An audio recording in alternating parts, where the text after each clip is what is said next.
പൊതുവെ പലർക്കുള്ളൊരു സംശയമാണ്, ജീവിതത്തിൽ വിജയിക്കണമെങ്കിൽ ഹാർഡ് വർക്ക് ചെയ്യണമെന്നുള്ളത്.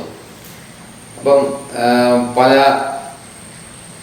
ടീച്ചേഴ്സും അല്ലെങ്കിൽ ട്രെയിനർമാരും ഹാർഡ് വർക്ക് ചെയ്യണമെന്ന് പറയുന്നവരുണ്ട്, hard work plus smart work പറയുന്നവരുണ്ട്, എന്നിങ്ങനെ പല അഭിപ്രായമുണ്ട്. അപ്പം ഞാൻ മനസ്സിലാക്കിയെന്ന് വെച്ചാൽ ലീഡർഷിപ്പ് സ്കില്ല് ഡെവലപ്പ് ചെയ്ത് കഴിഞ്ഞാൽ ഇത് ആർക്കും ഡെവലപ്പ് ചെയ്യാന്നുള്ളതാണ് എൻ്റെ വിശ്വാസം. കാരണം വെച്ചാൽ ഇതൊരു സംഗീതം പോലെയോ അല്ലെങ്കിൽ മറ്റോ പോലെ അങ്ങനത്തെ ഒരു ടാലൻ്റ് അല്ല. അപ്പോൾ നമുക്ക് ഡെവലപ്പ് ചെയ്യാം, അത് നമ്മളിങ്ങനെ ഡെവലപ്പ് ചെയ്തുകൊണ്ടേയിരിക്കണം. ഓക്കെ, അങ്ങനെ ഡെവലപ്പ് ചെയ്ത് കഴിയുമ്പോഴത്തേക്കും നമ്മൾ ശരിക്കും ആ ടീമിൻ്റെ പവറാണ് യൂസ് ചെയ്യുന്നത്, അല്ലാതെ നമ്മളുടെ ഒരു പേഴ്സണൽ മാത്രമല്ല. അപ്പോൾ നമ്മൾ ശരിക്കും പറഞ്ഞാൽ ഒരു 10 പേരുടെ ടീമുണ്ടെന്ന് വിചാരിക്കുക. ഒരു ഉദാഹരണമാണ് പറയുന്നത്. ഈ 10 പേരെ നമ്മളിങ്ങനെ ഒബ്സർവ് ചെയ്തുകൊണ്ടിരിക്കും. ഇവർക്ക് എന്തൊക്കെയാണ് കഴിവുള്ളത്. ചിലർക്ക് ചില പ്രത്യേക കഴിവുകൾ കാണും ചില കാര്യത്തിന്, ചിലർക്ക് ചില കാര്യങ്ങളിൽ കഴിവ് കുറവായിരിക്കും. അപ്പോൾ അയാൾക്ക് വേറെ ചില കഴിവുകൾ കാണും. ഇത് നിരീക്ഷണത്തിലൂടെ നമ്മൾ മനസ്സിലാക്കണം. അപ്പോൾ നമുക്ക് ആ ടീമിനെ ശരിക്കും കറക്റ്റായിട്ട് നമുക്ക് പ്ലേസ് ചെയ്യാനും യൂസ് ചെയ്യാനും പ്രൊമോട്ട് ചെയ്യാനും വർക്ക് ഡെലിഗേറ്റ് ചെയ്ത് പോകാനും എല്ലാം നടക്കും. ഇതൊരു ട്രൂ ലീഡർക്കേ പറ്റുള്ളൂ. അപ്പോൾ ആ ലീഡർഷിപ്പ് സ്കില്ല് ഡെവലപ്പ് ചെയ്യുകയാണ് ഏറ്റവും ഇമ്പോർട്ടൻ്റ്, ഹാർഡ് വർക്ക് ചെയ്യുക എന്നുള്ളതല്ല. അപ്പോൾ ഹാർഡ് വർക്ക് നമ്മൾ ചെയ്യുമ്പം അതൊരു നമ്മളവിടെ ഇല്ലെങ്കിൽ പിന്നെ അവിടെ ചെയ്യാൻ വേറെ ആൾ കാണുന്നില്ല. മറ്റേതല്ല, ആ ടീമിൻ്റെ ശക്തി നമ്മൾ ഉപയോഗിക്കുക.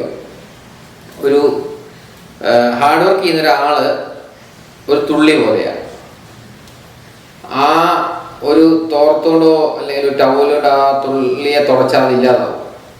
അതേസമയം ടീം വർക്ക് ചെയ്യുന്ന ഒരാൾ ഒരു സമുദ്രം പോലെയാണ്. അയാൾ അതിശക്തനാണ്. ആ മൊത്തം ആ സമുദ്രത്തിൻ്റെയും ആ ശക്തി അയാളിലേക്ക് വന്നിരിക്കുകയാണ്. മറ്റേത് വീക്കാണ് ശരിക്കും പറഞ്ഞാൽ.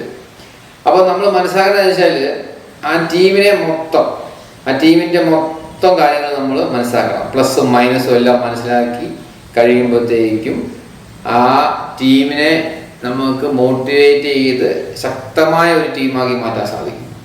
അതേസമയം അവിടെ ഒരു മോശം ടീം ലീഡറാണെന്നിരിക്കട്ടെ, ആ എല്ലാവരുടെയും മൈനസും പറഞ്ഞ് അവരുടെ പ്ലസ് മനസ്സിലാക്കാതെ അവർ പരാജയത്തിലേക്ക് കൂപ്പുകുത്തും. കാരണം വെച്ചാൽ ഈ മനസ്സിലാക്കുന്നില്ല ഇവരുടെ പ്രത്യേക കഴിവുകൾ എവിടെ കിടക്കുന്നത്, എന്താണ് ഇവരുടെ സ്കില്ല് എന്നും വ്യക്തമായി മനസ്സിലാക്കുന്നില്ല. ഇപ്പോൾ സ്പോർട്സിലാണെങ്കിൽ ഇത് തന്നെ സംഭവിക്കുന്നത്, ബിസിനസ്സിൽ ഇത് തന്നെ സംഭവിക്കുന്നത്, എവിടെ ജീവിതത്തിൻ്റെ ഏത് തലത്തിലും ഓരോരുത്തർക്കും ഓരോ പ്രത്യേക കഴിവ് കാണും. അത് നമ്മൾ നിരീക്ഷണത്തിലൂടെ മാത്രമേ അത് നമുക്ക് മനസ്സിലാകത്തുള്ളൂ. അതിന് വേണ്ടത് അബ്സല്യൂട്ട് സൈലൻസ് ആണ്. ജസ്റ്റ് ഒബ്സർവ് ചെയ്യുക. ജസ്റ്റ് ഒബ്സർവ് ചെയ്യുമ്പോൾ നമുക്ക് മനസ്സിലാവും അവരുടെ താല്പര്യം എന്താണ്. ഞാൻ ഉദാഹരണം പറയാം. കഴിഞ്ഞ ദിവസം ഞാൻ ഫാമിലിയായിട്ട് ഡെക്കാത്തലോണിൽ പോയി.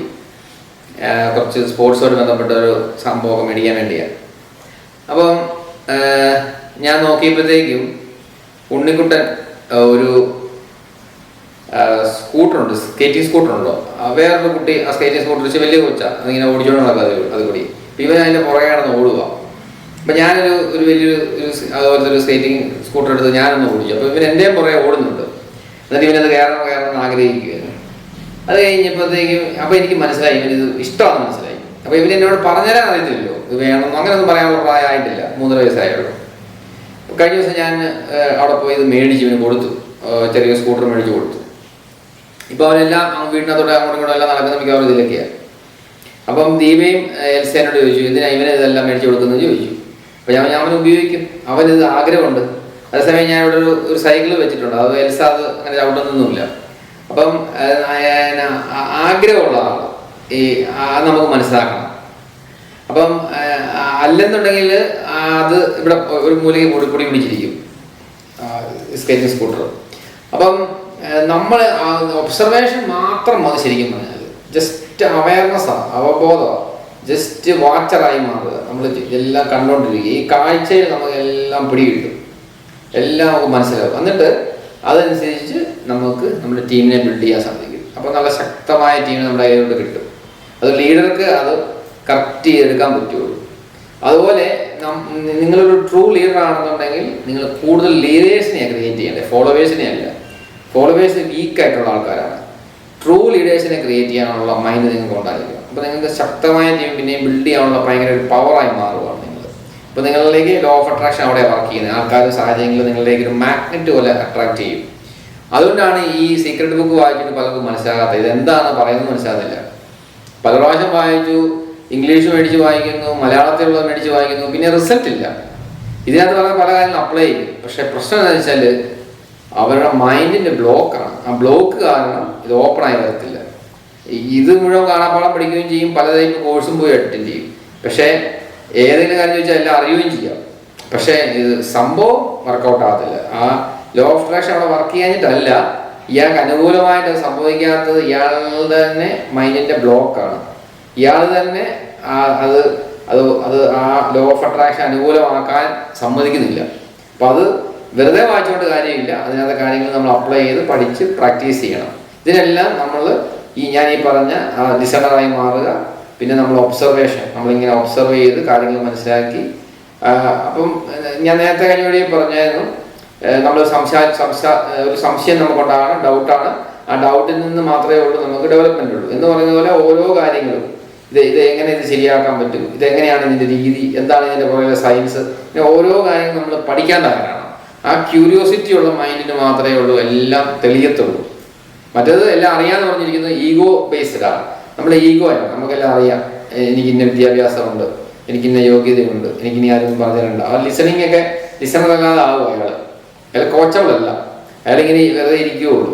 അപ്പം അങ്ങനെയുള്ള ഒരാൾക്ക് ഒന്നും മനസ്സിലാകത്തില്ല. മറ്റേത് വെറുതെ നമ്മളിലേക്ക് എല്ലാം തന്നെ വന്നോളൂ.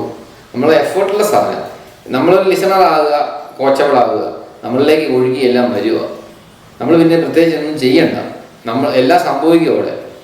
അത്രയേ ഉള്ളൂ. വളരെ സിമ്പിളാണ് കാര്യങ്ങൾ. അത്രയും സിമ്പിളായിട്ടുള്ള കാര്യങ്ങൾ നമ്മൾ ഹാർഡ് വർക്ക് ചെയ്ത് കോംപ്ലിക്കേറ്റഡ് ആക്കേണ്ട കാര്യമില്ല.